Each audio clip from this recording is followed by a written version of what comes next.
A paz do Senhor, meus queridos irmãos, meus amigos. Prazer estar com você uma vez mais para o estudo da Palavra de Deus.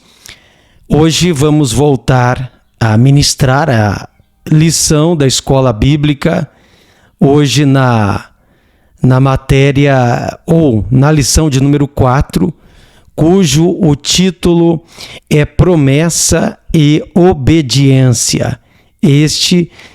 Esta é a lição, é o tema que nós vamos abordar. Muito obrigado por ter a sua audiência, ter você aqui conosco. Se você não é inscrito aqui no canal, assim o faça, se inscreva, deixe aí o seu joinha para que o YouTube ele propague esse vídeo para outras pessoas também. Recomende esse vídeo.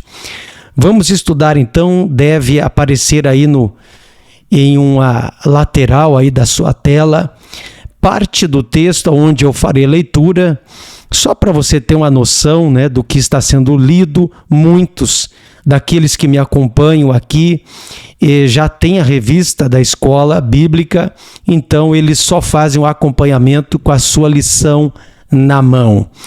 Vamos para o texto áureo que está em João 14 e versículo 15. Está escrito: se me amardes, guardareis os meus mandamentos. A verdade prática, a obediência a Cristo demanda bênçãos espirituais que influenciam diversas áreas da vida. Vamos para a leitura bíblica em classe, está em Deuteronômio 29, versículos 1 e do 9 ao 12. Hebreus 8, do 6 ao 13, você pode acompanhar aí também com o exemplar da sua Bíblia. Comentário.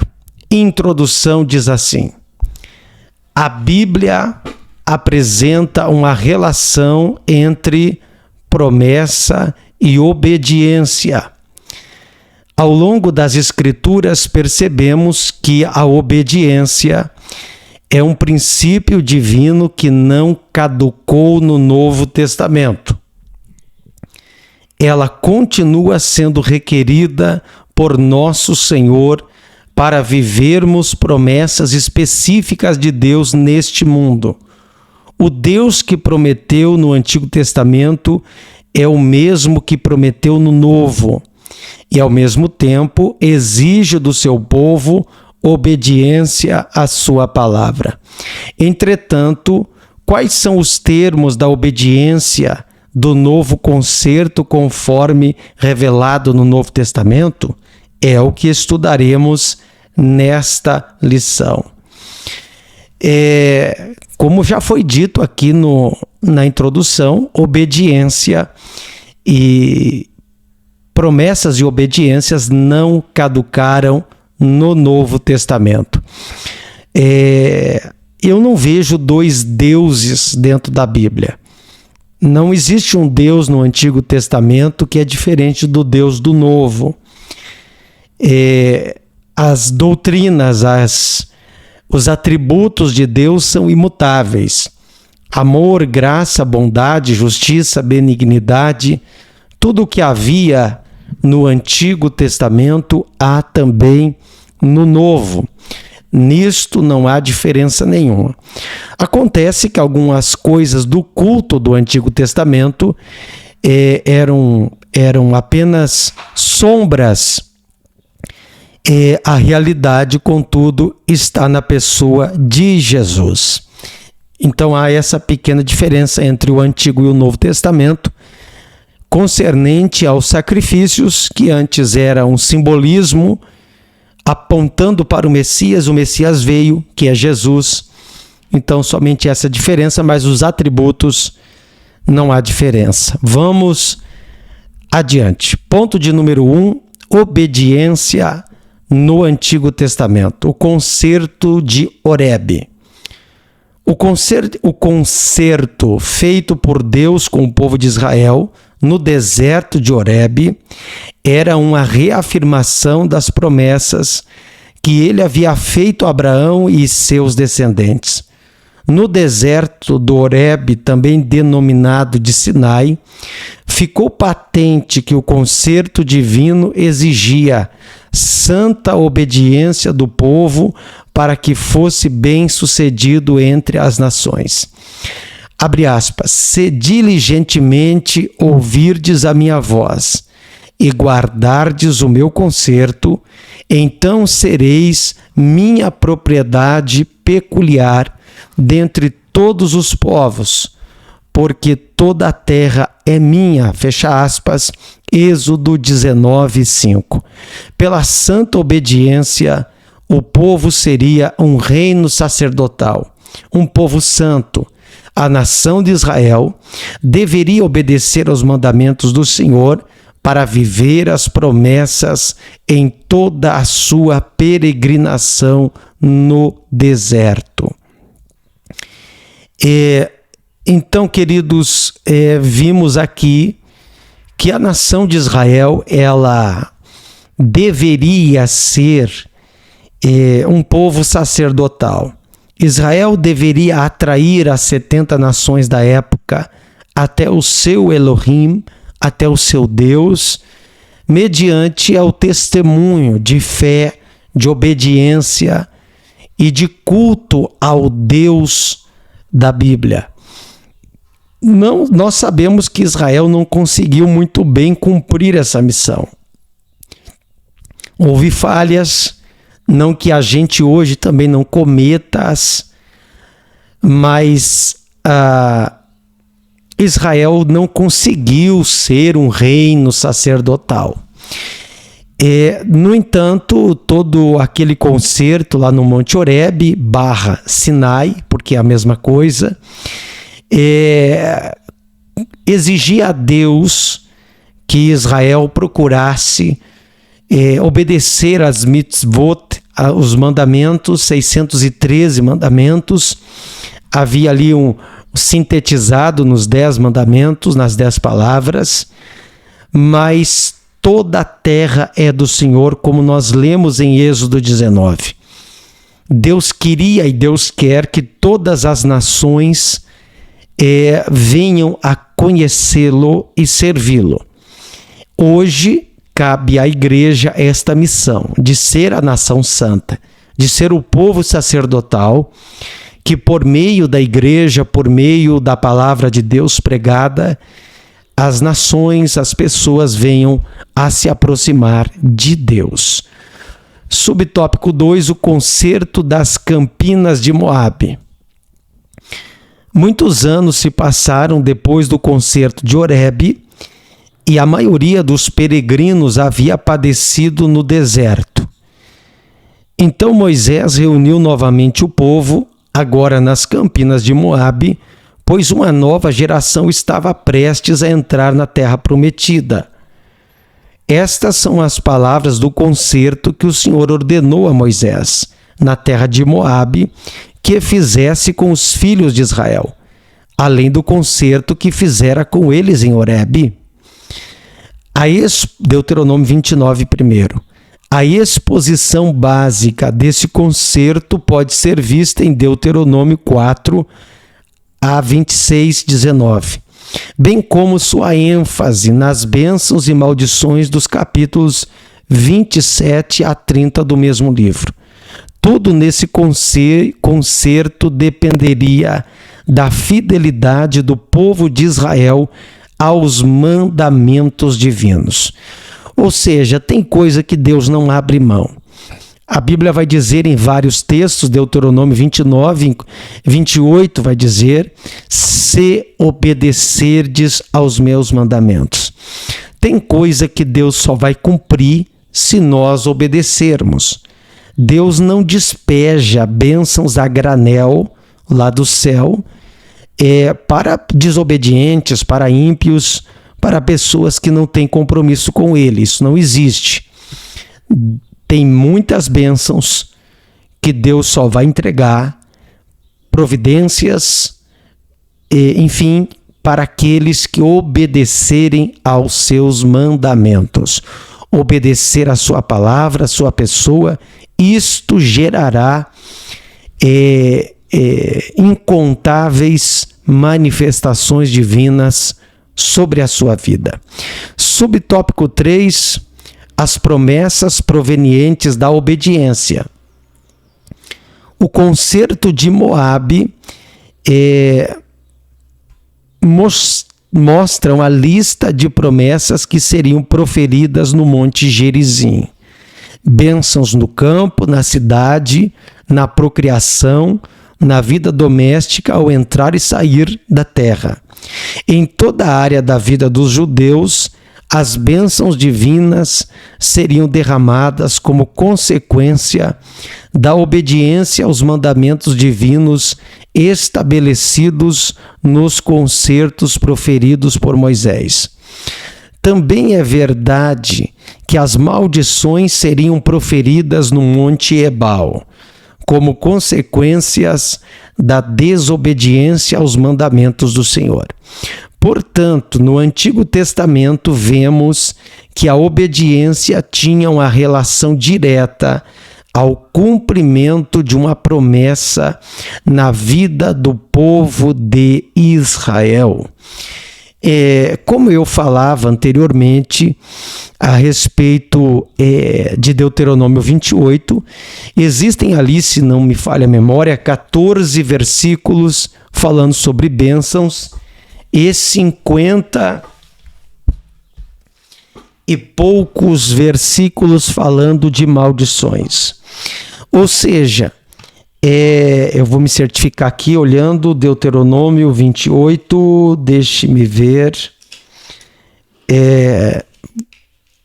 Mas é uma quantia esmagadora a mais de maldições por não obedecer à palavra de Deus. Então, quando você obedece a Deus e a sua palavra, você atrai coisas boas e impede que coisas ruins venham a acontecer. São 14 versículos para bênçãos e 53 versículos falando sobre maldições. Então, quanta coisa pode ser evitada se ao menos obedecermos a palavra do Senhor. Tópico 2, obediência no Novo Testamento, um novo concerto. Hebreus 8 apresenta aspectos do antigo concerto, mostrando o quanto eles apontam para o perfeito ministério do Senhor Jesus. Ali vemos que o relacionamento entre Deus e o seu povo se dava por meio de uma fé manifesta pela obediência aos mandamentos da lei e a observação ao sistema de sacrifício do Antigo Testamento. Contudo, o profeta Jeremias profetizou que chegaria o momento em que Deus instituiria um novo pacto e que sua lei se estabeleceria no interior da pessoa, isto é, no coração. Abre aspas. Mas este é o concerto que farei com a casa de Israel. Depois daqueles dias, diz o Senhor, porei a minha lei no seu interior e a escreverei no seu coração. E eu serei o seu Deus e eles serão o meu povo. Percebam que Deus havia falado por intermédio do profeta Jeremias que um novo concerto seria feito. É claro que Jeremias está apontando para o tempo da igreja, para a nova aliança, para a Brit Hadashah, a nova aliança no sangue de Jesus. Então, no nosso coração está a lei de Deus. A nossa consciência quer nos acusando, quer nos defendendo. O Espírito, o Ruach HaKodesh, e o Espírito Santo que em nós habita, somos templo de Deus, morada do Senhor.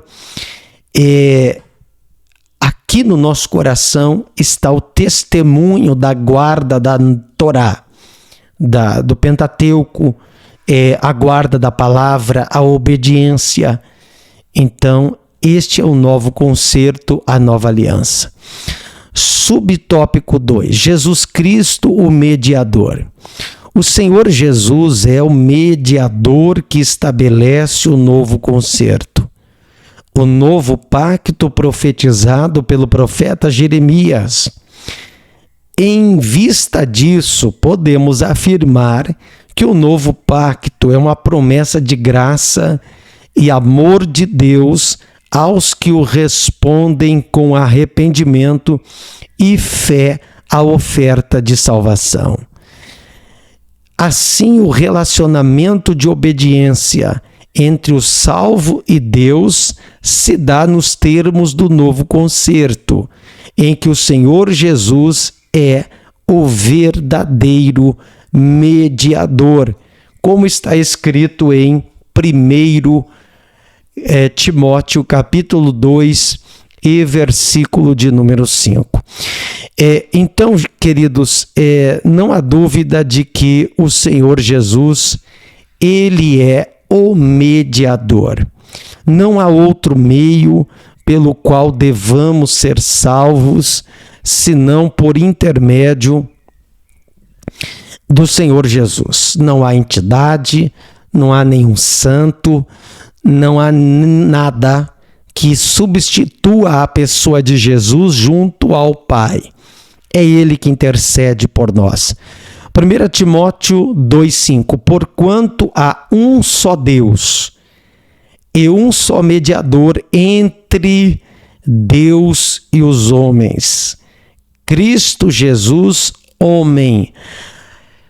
A palavra mediador do grego mesites, aquele que fica entre dois. Quem que é os dois? Eu e Deus, você e Deus. Entre nós e Deus está o mediador, Jesus, o mesites. O mesites. Eis garteos eikai mesites. Teu kai antropoton, antropotos, Christos Jesus. Ou seja, um só mediador, Jesus Cristo, o homem. Então, querido, se você tem Jesus, você tem tudo. Sirva só a Jesus, porque quem tem Jesus tem o Pai. Jesus é o caminho que leva ao Pai, que leva ao céu e que leva a uma comunhão com Deus. Subtópico 3, obediência no novo concerto. Os ensinos do Novo Testamento mostram que fé e obediência andam lado a lado. Nosso Senhor ensinou: se me amardes, guardareis os meus mandamentos. Essa expressão guardareis também pode ser substituída por obedecereis. Isto significa que o nosso amor pelo Salvador, que foi primeiramente obediente ao Pai, não pode ser apenas de palavras, mas em atos de obediência.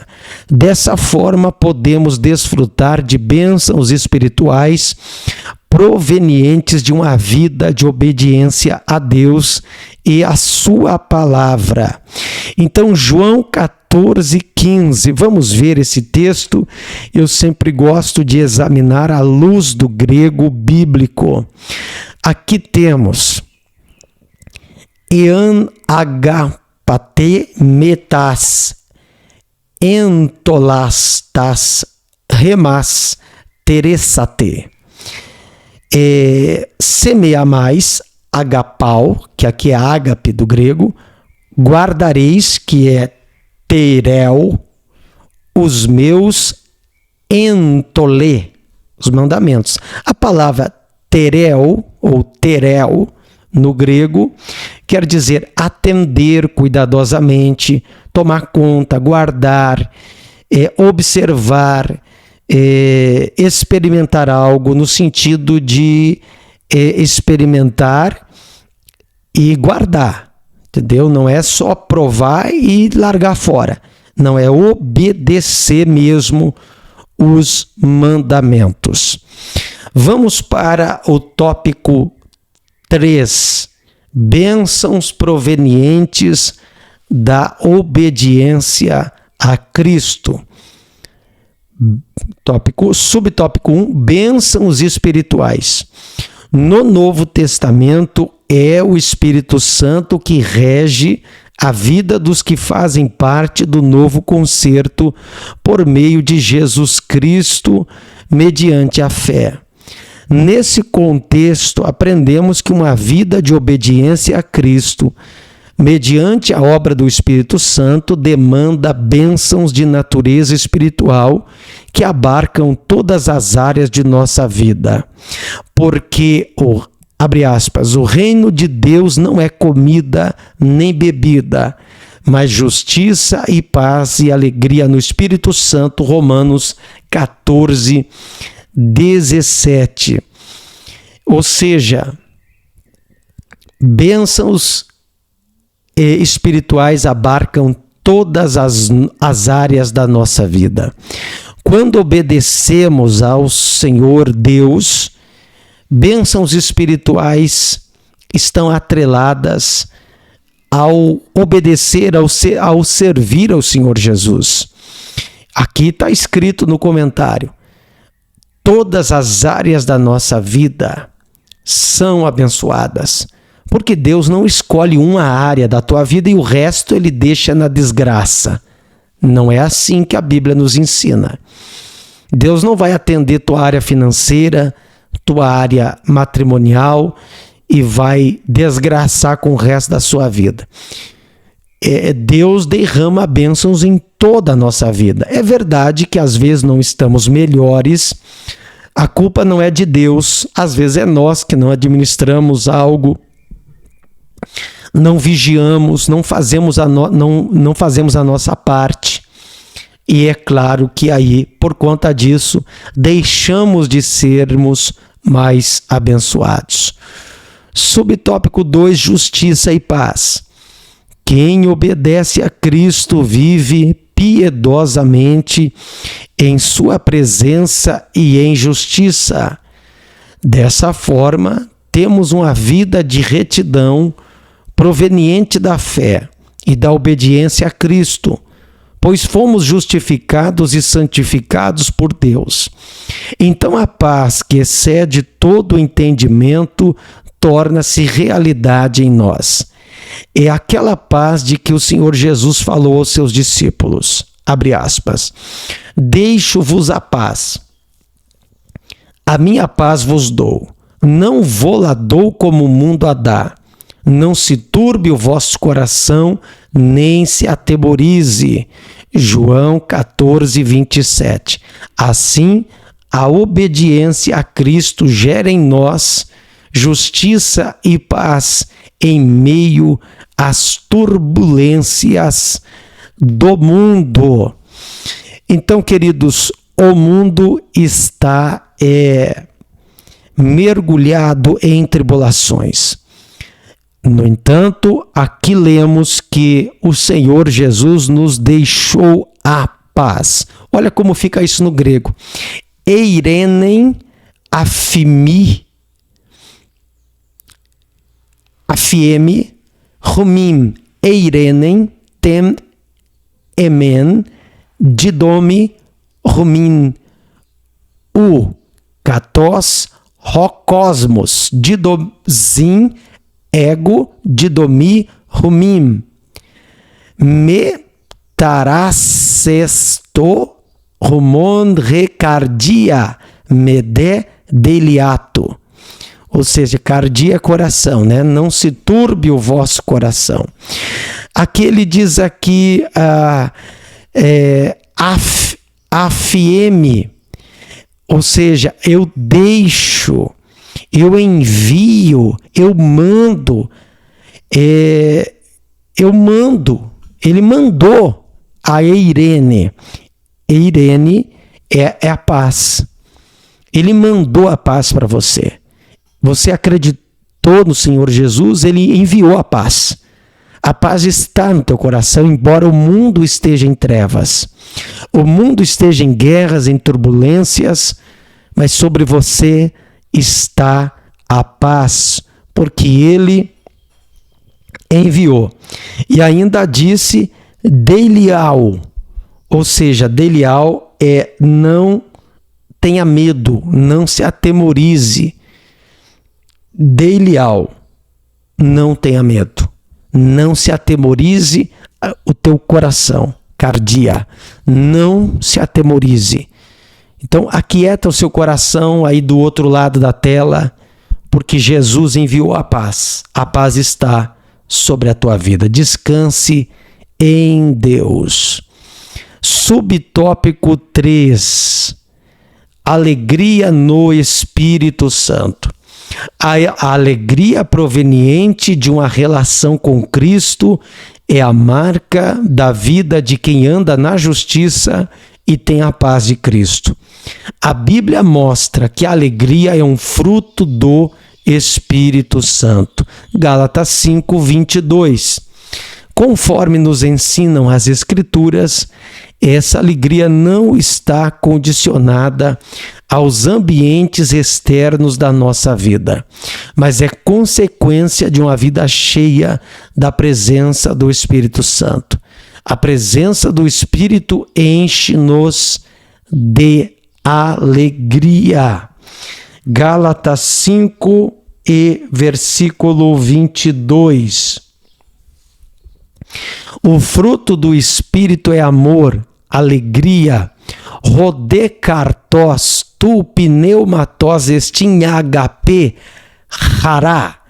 Hará no grego é alegria, satisfação, é ocasião de prazer. Então, o Espírito, o carpós do Espírito, o fruto do Espírito é alegria, é prazer, carpós é fruta, é o fruto, é fruta mesmo. O fruto do Espírito é como se o Espírito Santo ele fosse uma árvore. E aí o fruto do Espírito, assim como uma pera, uma bananeira da banana, uma videira da uvas, está lá o fruto dela. Assim como a laranjeira da laranja, assim o Espírito de Deus na vida de uma pessoa, ela dá um fruto, dentre tantos que ali estão declarados. Hará, alegria, alegria. Muito bem, queridos, vamos para a conclusão. Nesta lição, estudamos a respeito da obediência como relacionamento com Deus, tanto na perspectiva do Antigo Testamento quanto do Novo. Vimos que, a despeito do Novo Pacto ter superado o Antigo, o princípio da obediência a Deus e a sua palavra permanece o mesmo. Dessa forma, há promessas de justiça, paz e alegria no Espírito Santo para quem obedece aos mandamentos do Senhor Jesus. São promessas condicionadas à nossa obediência a Cristo. Ou seja, são promessas condicionadas. Só vai acontecer se você fizer a sua parte. Não inventa de virar as costas para Deus, de negar a Jesus, que coisa boa não vai acontecer na sua vida. É preciso adorá-lo, é preciso servi-lo, é preciso obedecer a sua palavra para que tais coisas aconteçam na sua vida. As bênçãos de Deus aconteçam. Obrigado por ter você até aqui conosco, convidando já para a semana que vem, lição 5, a promessa de salvação. Uma grande lição e você não pode perder. Muito obrigado por ter você aqui conosco. Se ficou até o fim, deixa aqui o seu like. inscreva aqui no canal para que o YouTube dispare esse vídeo para outras tantas pessoas. É só 30 minutos, mas são 30 minutos que eu creio que foram edificantes para a sua vida. Deus abençoe e fique na paz do Senhor Jesus.